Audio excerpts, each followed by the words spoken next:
Nós às vezes não temos noção de que atrás do computador há uma pessoa com uma família, com uma vida, e principalmente em Remote First nós temos que ter empatia pelo outro.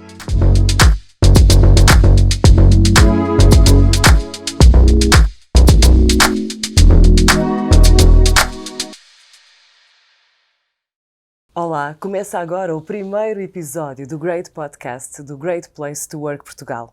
A gravação deste episódio está a acontecer aqui em Lisboa, no Laboratório de Inovação e Analytics da nova IMS.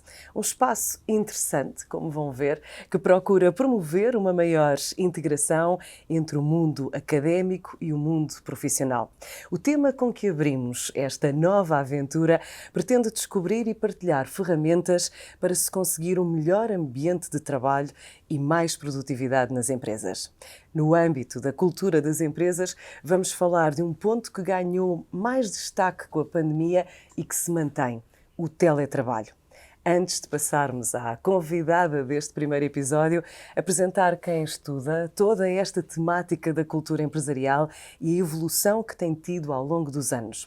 O professor Guilherme Martins Vitorino, professor auxiliar convidado na nova IMS, que tem um longo currículo que se foca muito nas novas abordagens à inovação e à gestão da mudança em empresas de referência em Portugal, no Brasil e nos Estados Unidos.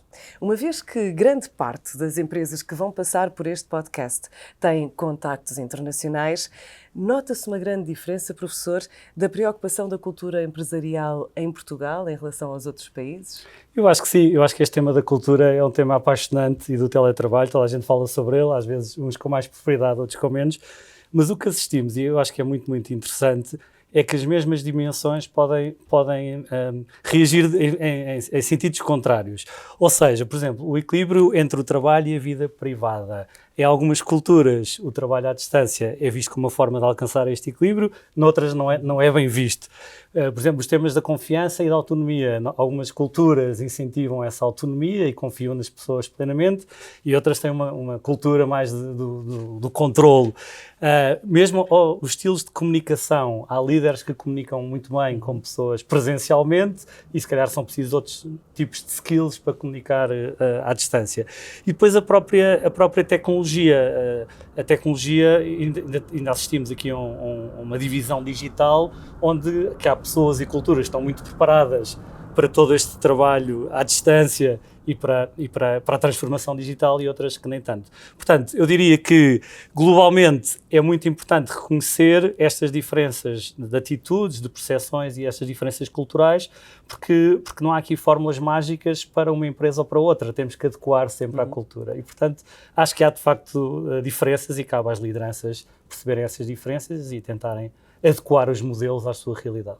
Vamos ver qual é a realidade da empresa convidada deste primeiro podcast. A nossa convidada é precisamente Natasha Cunha Martins, Head de Recursos Humanos na Stelaxios, uma empresa, uma consultora portuguesa de Salesforce que tem por objetivo ajudar as empresas através de soluções para gerir e potenciar o seu negócio internamente.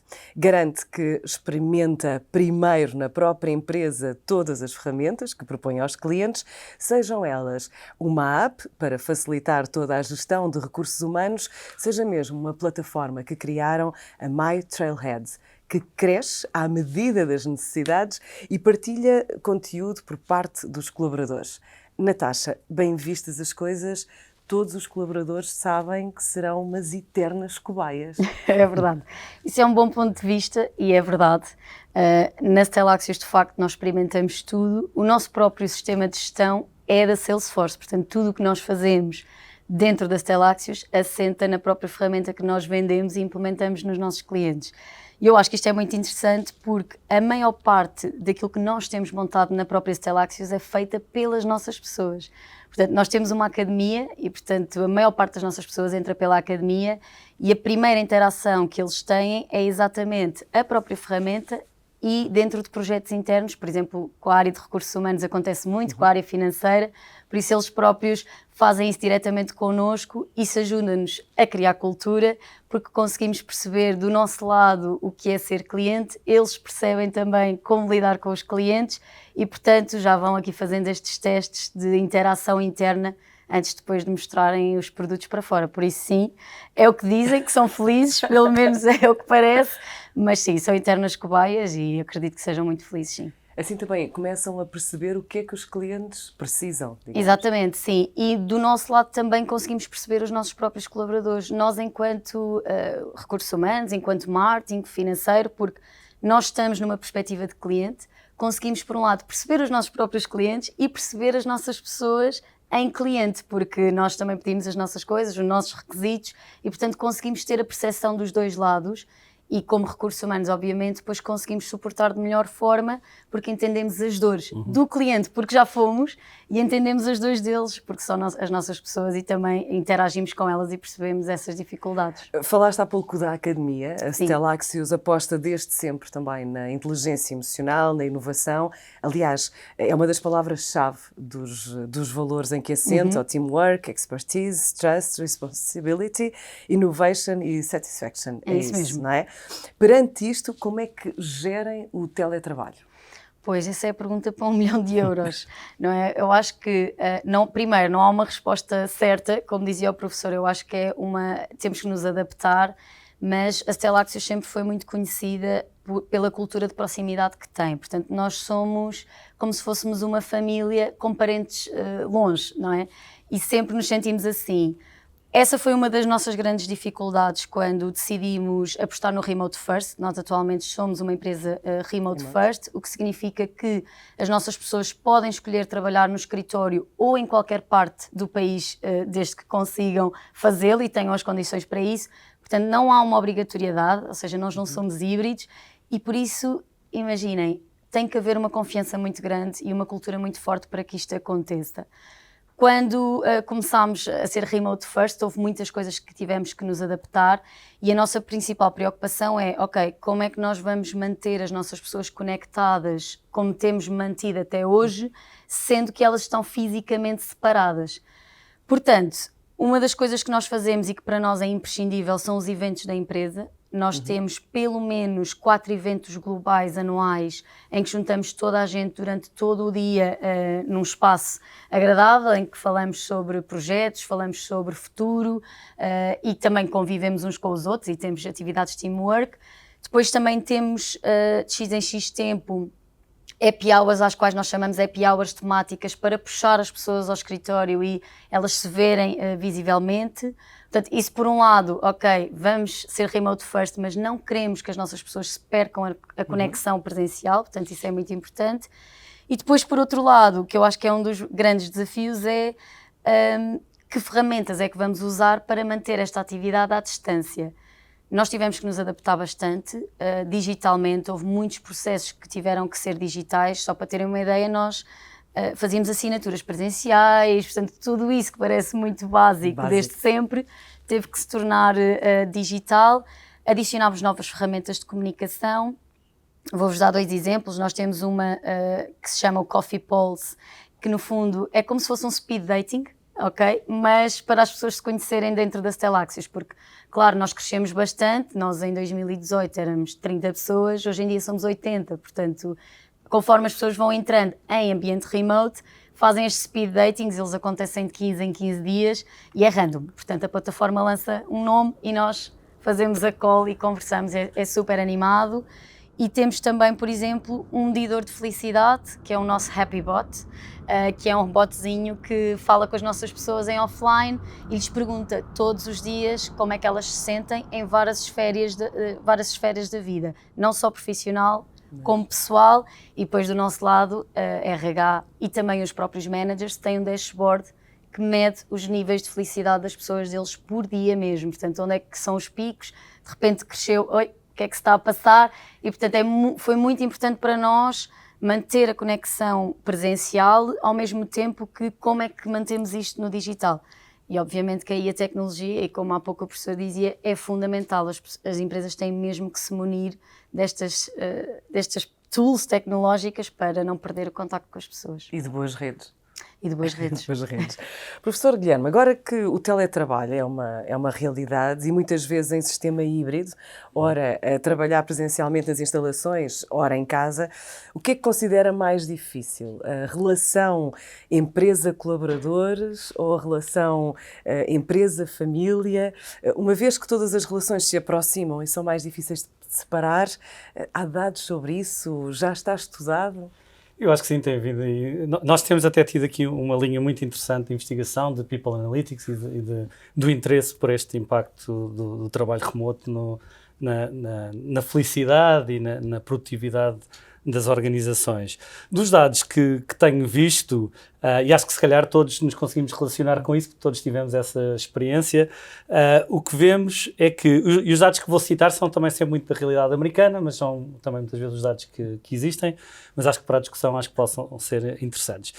Por um lado, o que se vê atualmente são pessoas a reportar dias de trabalho mais longos. Okay. Ou seja, trabalhadores, lá está outra vez, dados americanos, trabalhadores à distância trabalham em média mais 2 horas e meia por dia do que as pessoas que trabalham presencialmente no escritório. Este é um dos dados que me chamou a atenção e que, enfim, deve ter um contexto específico, mas deve-nos fazer refletir. Por outro lado, apesar de estarmos a dar mais horas, em princípio, também temos este horário mais flexível e isso as pessoas também valorizam. E, portanto, tinha visto aqui um outro estudo que 40% dos trabalhadores à distância têm horários mais flexíveis, o que lhes liberta depois alguns momentos para acomodar necessidades da sua vida pessoal e isso familiar. E isso é muito valorizado e também trabalhamos mais 2 horas e meia, mas também temos que reduzir os tempos da deslocação pendular casa-trabalho, que em média também de estudos que tenho visto são à volta de 40 minutos. E pronto, depois o maior desafio que referiu é então onde é que estão estas fronteiras entre a vida profissional e familiar, que às vezes são um pouco claras.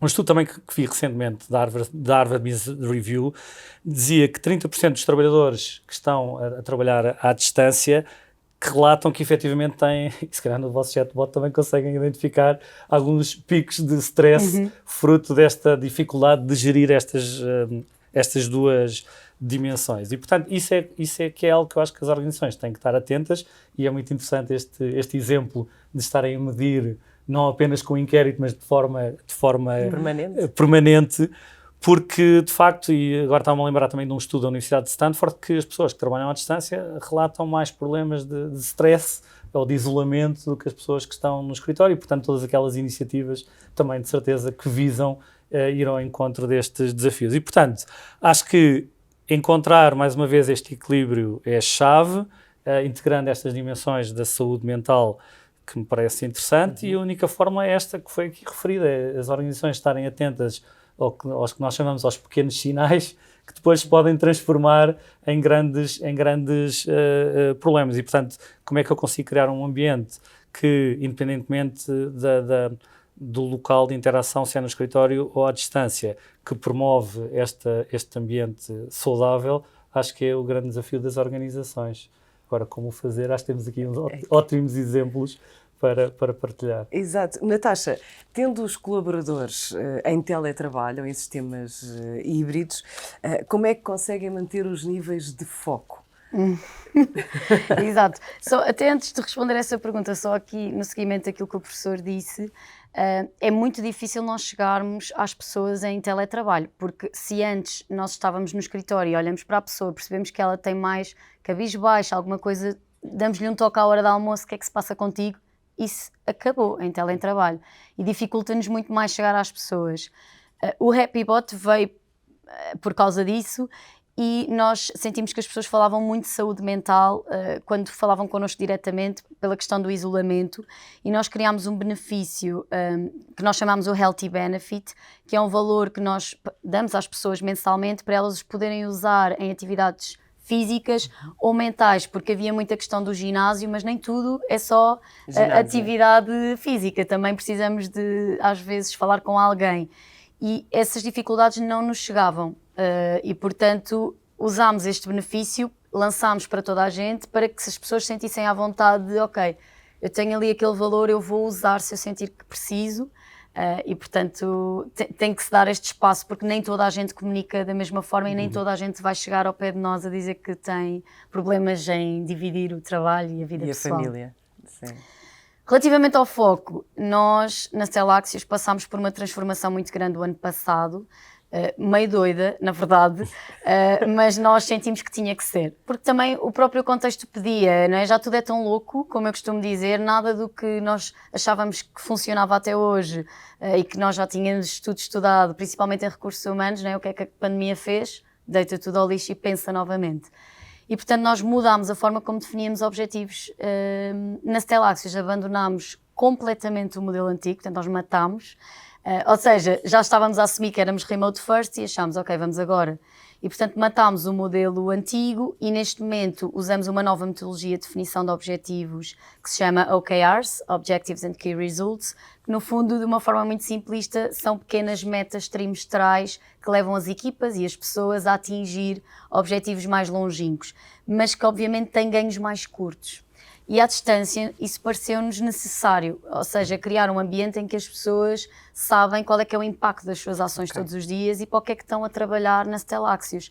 Porque no escritório nós vemos os partners, nós vemos os objetivos a acontecer, em casa nós não vemos nada e, portanto, criámos uma plataforma, também é de Salesforce, onde nós temos os objetivos de toda a empresa de forma transparente, portanto começa com os objetivos, os pilares estratégicos da organização e depois desmembra-se pelos vários goals dos próprios departamentos, até chegar às equipas e até chegar às pessoas. Tudo isto é transparente, portanto qualquer pessoa que queira saber como é que o Departamento de Recursos Humanos contribui para aquele pilar estratégico X da organização, ela vai lá e tem acesso e sabe como é que nós estamos a medir, o que é que fazemos para atingir, sabe a percentagem em que estamos atualmente, portanto nós queremos que elas se mantenham focadas naquilo que a organização quer no futuro e que sintam como é que podem contribuir. Mais uma vez, tecnologia ajudou bastante, ainda estamos em fase de implementação neste momento porque é uma mudança muito radical, mas eu acho que está a correr bem, eu acho que é uma adaptação como qualquer outra, mas a ideia é isto, não queremos as pessoas isoladas, este continua a ser o nosso propósito e vocês contribuem desta forma. Eu acho que depois a curiosidade também ajuda, né? O que é que o marketing faz para que a Stellaxius seja isto ou aquilo? O que é que o projeto A, B ou C faz? Eu acho que é bom e motiva as pessoas, ou pelo menos é isso que nós esperamos. E acaba por ser um sistema de controle, digamos, ou não é bem, Não, nada. controle, mas talvez um sistema de medição. Sim, a ideia é medir o progresso e a forma como eles e elas contribuem diariamente, porque o isolamento é uma realidade. O que é que eu faço todos os dias? Eu acordo e vou responder a e-mails, eu acordo e vou construir requirements, mas para quê? Porquê é que eu faço isto? Qual é que vai ser o meu impacto no projeto? E o impacto do meu projeto, qual é que vai ser o impacto na organização? E se antes, sem termos remote first, era mais fácil, porque ouvíamos e falávamos, se isso não tiver espelhado de alguma forma, as pessoas perdem o propósito. E perder o propósito desconecta as pessoas da cultura e desconectando as pessoas da cultura, trabalhar na Stellaxius ou em qualquer parte do mundo para outra empresa é exatamente igual. E é isso que nós não queremos que aconteça. No fundo é isso. Já que falamos de futuro, é mesmo para si que me vira, não é, professor? Porque depois de 2 anos em pandemia, depois de muitas empresas terem apostado no teletrabalho, houve uma grande revolução. Vem para ficar?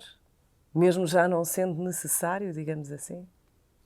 Eu acho que sim, mas acho que a maior parte das organizações ainda estão a lidar com estas mudanças. Inclusivamente, às vezes há organizações, pelo que vejo, que ainda estão a diferentes ritmos, porque muitas vezes essas mudanças também dependem do tipo de recursos humanos que estamos a falar.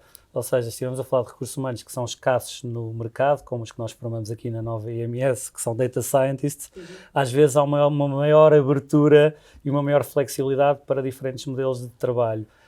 Noutras funções, penso que há alguma pressão para voltar ao que era antes. O que vemos é que o que é facto é que as percepções das pessoas mudaram, as expectativas das pessoas mudaram e, portanto, por mais que tentemos empurrar para uma determinada solução, as organizações têm que saber reagir a isto. O que vejo é que, basicamente, a 3 níveis. Há lideranças que não se adaptaram a isto e, portanto, isto também... eu liderar uma equipa que vou ali, dou uns gritos, uns berros, não sei se alguém lidera assim, mas Numa sala é uma coisa, quando tem equipas em vários países, de várias culturas, em vários fusos horários, se calhar tem que ter um modelo de motivação e de controle e de alinhamento muito diferente. Depois, ao nível da gestão do conhecimento e dos sistemas de informação, também o conhecimento flui de forma diferente, e a terceira dimensão é também o tema da atratividade do escritório. Portanto, há muitas organizações que estão com aquele modelo mais híbrido, uns dias remotamente, outros dias no escritório, e portanto a função do escritório, o que vemos é que a função do escritório, e é o que também temos estado aqui a investigar neste laboratório, a função do escritório alterou-se. E portanto, para que é que serve um escritório?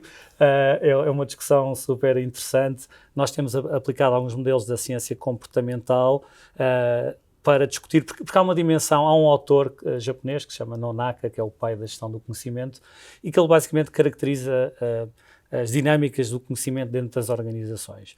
E há conhecimento explícito, que é o que está escrito e o que está nos manuais, etc., das empresas, mas a riqueza das organizações é o conhecimento tácito, é o conhecimento mais subjetivo que reside nas nossas cabeças.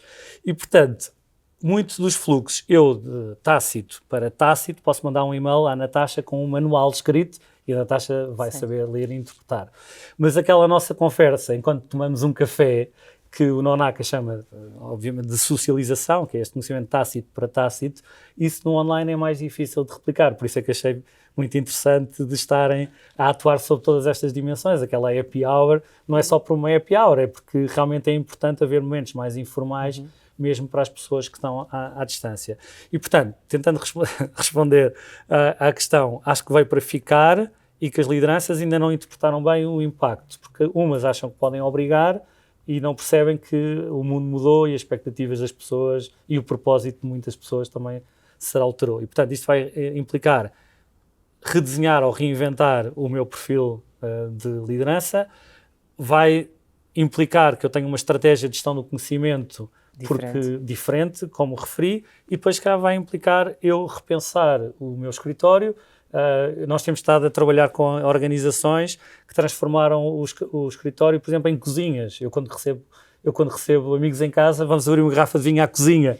E, portanto, se calhar na cozinha, se eu admito que o escritório é para socializar, então vou criar espaços que promovem a socialização. Ou então há momentos específicos dos projetos, do briefing, da validação final e entrega ao cliente, etc., que as pessoas têm que estar mesmo cara a cara, porque isso aí é muito difícil de fazer remotamente. E, portanto, essa dimensão do escritório também me parece muito interessante analisar.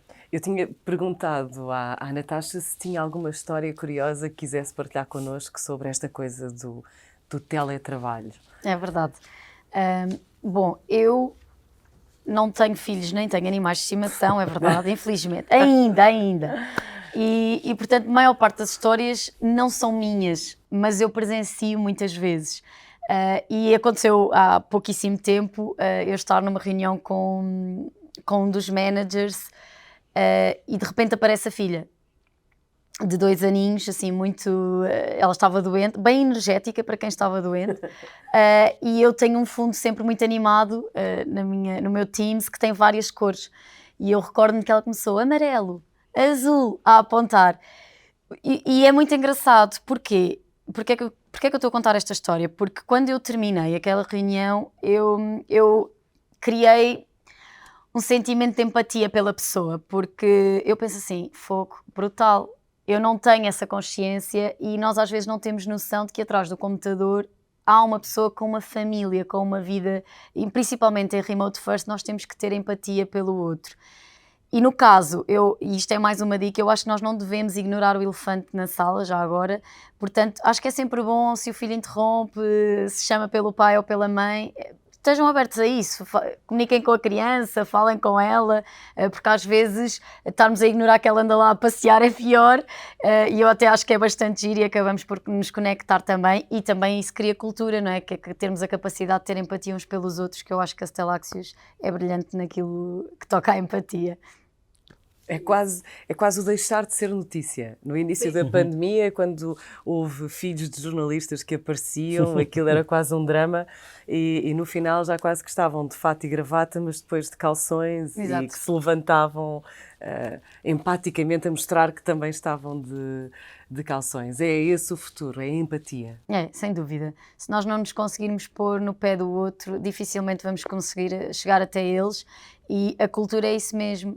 Quem faz a cultura são as pessoas, inevitavelmente. Portanto, acho que não há margem para dúvidas. Estamos a entrar na reta final deste primeiro Great Podcast e eu ia perguntar agora ao professor se tem mais algum dado para acrescentar a esta forma de trabalhar diferente do que nós estávamos habituados.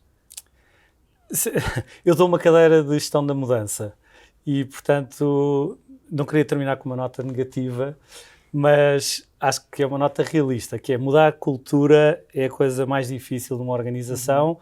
Alguns até dizem é lento e alguns dizem que é impossível, mas porque há sempre às vezes uma expectativa das lideranças de acharem que é fácil ou rápido mudar a cultura e saltar etapas só cria uma ilusão de velocidade, não acelera o processo.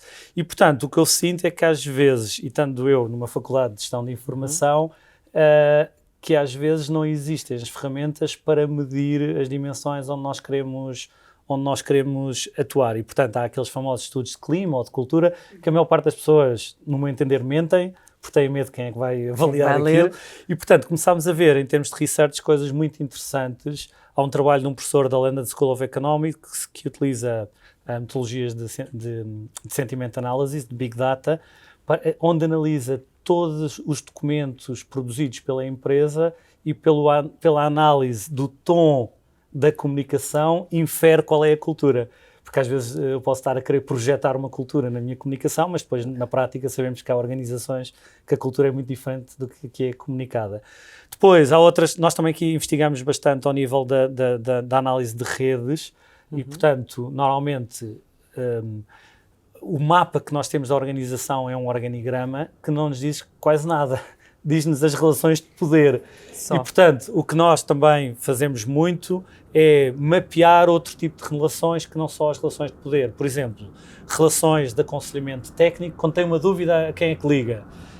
Relações de confiança, imagino que tem uma apresentação ao CEO, quem é que levava consigo para apresentar um novo projeto?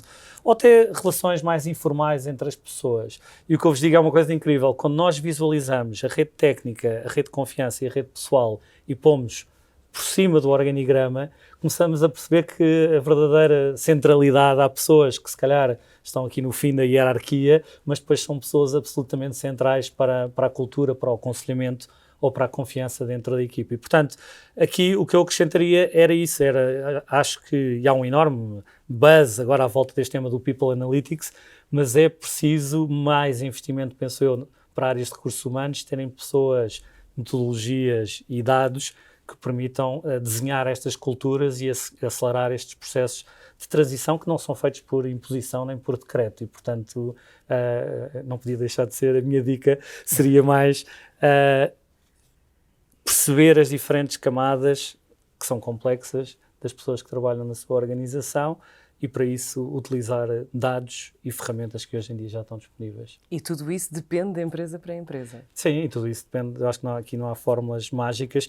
O que temos a seguir é que, às vezes, quando mapeamos estas realidades, as lideranças não gostam de ver o que os dados dizem, porque às vezes são desconfortáveis, ou as pessoas que nós achávamos que eram importantes ou que são importantes no organigrama, depois não são importantes noutras dimensões e, portanto, também há aqui esta mudança cultural das próprias lideranças de aceitarem estes inputs e destes inputs. Estes inputs são uma fotografia, não são a realidade toda, mas eu acho que é importante irmos tirando as fotografias para depois mapearmos a evolução da organização, que essa é que importa, como o dashboard que tinham falado, e portanto estamos muito alinhados aqui nos nossos exemplos. O importante, não usamos isto para culpabilizar ou para apontar o dedo, não é? Utilizamos para avaliar a evolução. Para descobrir. E para descobrir. Exato, e para melhorar, certamente. É com este perder o medo da mudança e com este aumento de empatia, talvez sejam palavras-chave do sucesso, que chegamos ao fim do primeiro episódio episódio do Great Podcast, da Great Place to Work Portugal. Eu agradeço desde já a participação da Natasha Cunha Martins, da Stella-Axius, e aos excelentes dados do professor Guilherme Martins Vitorino, que nos apresentou aqui. Peço para partilhar esta conversa, deixar o seu comentário e responder mesmo, como é que a sua empresa, onde trabalha, como é que funciona? Foi fácil manter, melhorar a gestão da cultura empresarial em tempos de teletrabalho? Deixe nos comentários e partilhe este nosso primeiro episódio. Nada como aprendermos e melhorarmos a vida das nossas empresas uns com os outros. Bom trabalho e até ao próximo Great Podcast.